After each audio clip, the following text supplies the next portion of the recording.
वापस से आप सभी छात्र छात्राओं को सिंधिया सुपर 30 की ओर से स्वागत करते हैं। तो चलिए आज हम फिर से लेकर आ गए हैं बहुत महत्वपूर्ण क्वेश्चन जो एग्जाम में पूछे जाएंगे प्रश्न, जो कि अर्थव्यवस्था और आजीविका से 2 नंबर यहाँ से 2 या 3 नंबर क्वेश्चन पूछे जाते हैं। तो चलिए हम इसको देख लेते हैं कि क्या क्या क्वेश्चन पूछे जाएंगे। और हम जितना भी क्वेश्चन लिए हैं वो सब बहुत महत्वपूर्ण क्वेश्चन है जो कि एग्जाम में पूछा गया प्रश्न क्वेश्चन है और पूछे जाएंगे। तो चलिए क्वेश्चन को हम लोग शुरू करते हैं साथियों। तो छात्र छात्राओं अगर अभी तक हमारे चैनल पे नए हैं तो चैनल को सब्सक्राइब कर लेंगे। तो चलिए शुरू करते हैं। फ्लाइंग शटल का आविष्कार किसने किया था? तो फ्लाइंग शटल का आविष्कार जो किया था क्या था? जॉन के। क्या किसने किया था? जॉन के ने किया था। चलिए अगला प्रश्न कह रहा है कि मनरेगा शुरू हुई थी। तो मनरेगा जो शुरू हुई थी वो आंध्र प्रदेश से हुई थी। तो सबसे पहले मनरेगा कहाँ से शुरू हुई थी? आंध्र प्रदेश से शुरू हुई थी, फिर इसके बाद राजस्थान में आया था, फिर सभी देशों में आने लगा। तो चलिए अगला प्रश्न कह रहा है कि पावर लूम का आविष्कार किसने किया? तो पावर लूम का आविष्कार किसने किया था? तो एडम कार्टराइट ने किया था। या तो जल शक्ति से चलने वाले पावर पालूम का निर्माण किसने किया? तो एडम कार्टराइट ने किया था। तो चलिए अगला क्वेश्चन कह रहा है कि सेफ्टी लैंप का आविष्कार किसने किया था? तो सेफ्टी लैंप का आविष्कार क्या किसने किया था? क्रॉम्पटन ने किया गया था, जो ऑप्शन नंबर सी सही है। चलिए अगला प्रश्न कह रहा है कि अखिल भारतीय ट्रेड यूनियन कांग्रेस की स्थापना कब हुई थी? तो अखिल भारतीय ट्रेड यूनियन कांग्रेस की स्थापना हुई थी 1920 ईस्वी, जो ऑप्शन डी सही है। चलिए अगला प्रश्न कह रहा है कि भारत में पहली सूती मिल कहाँ स्थापित किया गया था? तो भारत में सूती मिल मुंबई में स्थापित किया गया था, जो ऑप्शन नंबर बी के साथ जाता है। चलिए अगला प्रश्न साथियों कह रहा है कि जमशेदजी टाटा ने Tata iron and steel company की स्थापना कब की थी? तो कब की थी? ये 1907 में की थी, जो ऑप्शन नंबर बी के साथ है सही। चलिए अगला प्रश्न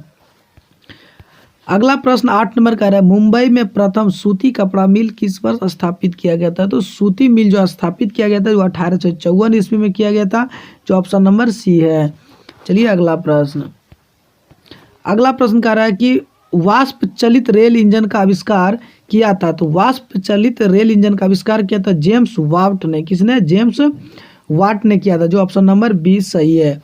चलिए अगला प्रश्न कह रहा है भारत के लिए पहला फैक्ट्री एक्ट कब पारित हुआ था? तो पहला फैक्ट्री एक्ट पारित हुआ था 1881 ईस्वी में पारित हुआ था, जो 1881 ईस्वी में है। चलिए ऑप्शन नंबर सी सही हो जाएंगे इसका आंसर।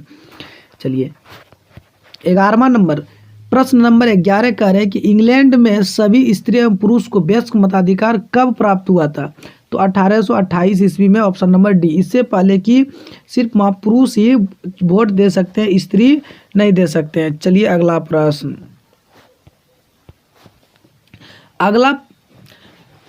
चलिए 12 नंबर प्रश्न कह रहा है शिपिंग जेनी का आविष्कार कब हुआ था? तो शिपिंग जेनी का आविष्कार हुआ था 1770 ईस्वी में। तो चलिए ऑप्शन नंबर 20 सही हो जाएंगे।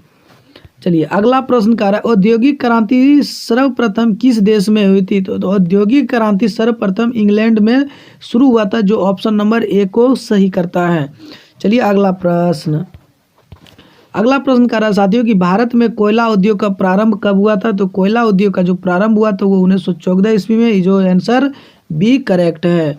चलिए अगला प्रश्न कह रहा है भारत में Tata hydro electric power station की स्थापना कब हुई थी? तो कब हुई थी? जो 1910 ईस्वी में हुई थी, जो ऑप्शन नंबर ए करेक्ट है। चलिए अगला प्रश्न हम लोग 16वां प्रश्न देखते हैं। छात्र छात्राओं राष्ट्रीय श्रम आयोग की स्थापना किस वर्ष हुई थी? तो किस वर्ष हुई थी? ये हुई थी 1962 ईस्वी में, तो ऑप्शन नंबर सी करेक्ट हो जाएंगे। चलिए अगला प्रश्न देखते हैं बाड़ाबंदी आंदोलन कब हुआ? तो बाड़ाबंदी आंदोलन कहाँ हुआ था? तो इंग्लैंड में हुआ था। 12वां प्रश्न क्या हो जाएगा? ए नंबर ऑप्शन हो जाएंगे।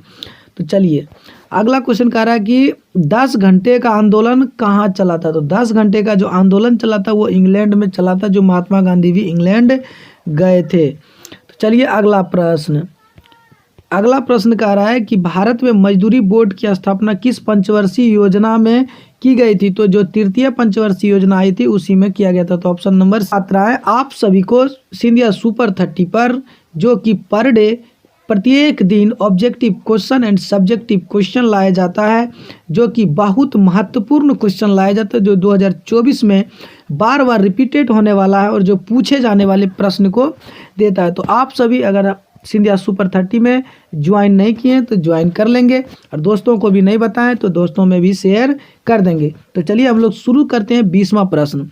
20वां प्रश्न कर रहा है 1907 में JN टाटा ने भारत का पहला लौह और इस्पात यंत्र किस जगह स्थापित किया था? तो कहाँ किया था साथियों? जमशेदपुर में किया था। किसने किया था? जमशेदपुर में। तो चलिए ऑप्शन नंबर ए सही हो जाएंगे। नंबर प्रश्न कर रहा है भारत में लोहा इस्पात बनाने का पहला कारखाना कहाँ खुला था? तो कहाँ खुला था? कुल्टी में खुला था। कहाँ खुला था? कुल्टी में, जो ऑप्शन नंबर बी सही करता है। चलिए अगला प्रश्न। अगला प्रश्न कह रहा है साथियों कि लोहा जलाने की प्रक्रिया की खोज किसने की थी? तो किसने किया था? हेनरी बेसमर ने की थी। हेनरी बेसमर की, जो ऑप्शन नंबर सी सही करता है। चलिए अगला क्वेश्चन कह रहा है 23 नंबर, भारत में पहली कपड़ा मिल बम्बई 1853 में किसने खोली थी? तो किसने खोली थी? जो ऑप्शन नंबर डी हो जाएगा, कापसीजी नाजी डावर ने। किसने किया था? नाजी डावर ने किया था। तो चलिए ऑप्शन नंबर क्वेश्चन नंबर 24 देखते हैं हम लोग। तो क्वेश्चन नंबर 24 का निम्नलिखित में कौन उद्योग क्रांति का कारण नहीं था? तो उद्योग क्रांति का कारण धर्म सुधार आंदोलन, ये उद्योग से था। कृषि क्रांति नहीं था, राज्य के संरक्षण नहीं था, और वैज्ञानिक आविष्कार नहीं था। चलिए अगला प्रश्न साथियों। अगला प्रश्न कह रहा है कि स्पीकिंग जेनी का आविष्कार किसने किया था? तो स्पीकिंग जेनी का आविष्कार किया था जेम्स हरग्रीव्स। किसने किया था? जेम्स हरग्रीव्स ने किया था। तो चलिए अगला प्रश्न। अगला प्रश्न कह रहा है 26 नंबर प्रश्न कह रहा है 1928 में ग्राइप पावाटर के कैलेंडर पर किस भगवान के चित्र अंकित था? तो किस भगवान का था? तो ये भगवान जो था विद्या देवी सरस्वती का था। किसका था? विद्या देवी सरस्वती, जो ऑप्शन नंबर बी को करेक्ट करता है। चलिए अगला प्रश्न।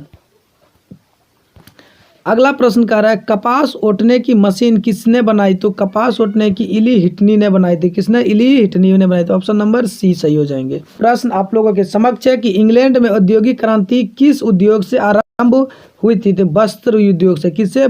वस्त्र उद्योग से आरंभ हुआ था। तो ऑप्शन नंबर ए सही हो जाएंगे। चलिए अगला प्रश्न। अगला प्रश्न कह रहा है कि वाटर फ्रेम शिपिंग फ्रेम किसने बनाया? तो किसने बनाया था? रिचर्ड आर्कराइट ने। किसे? रिचर्ड आर्कराइट ने बनाया था। चलिए अगला प्रश्न।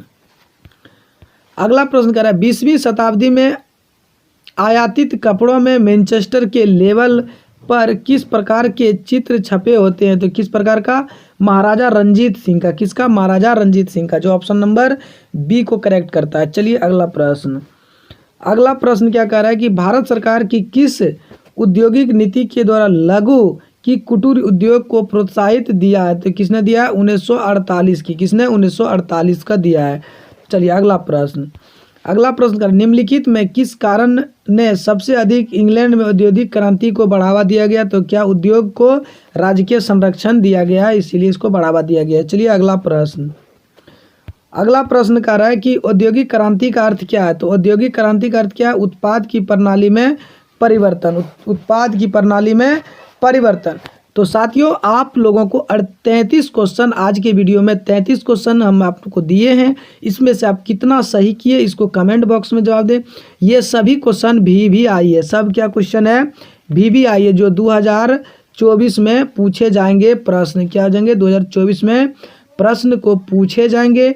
बहुत इंपॉर्टेंट है, तो इसको आप दोबारा भी देख सकते हैं। तो चलिए हम अगले वीडियो में देखेंगे अगला टॉपिक। तब तक के लिए जय हिंद, जय भारत।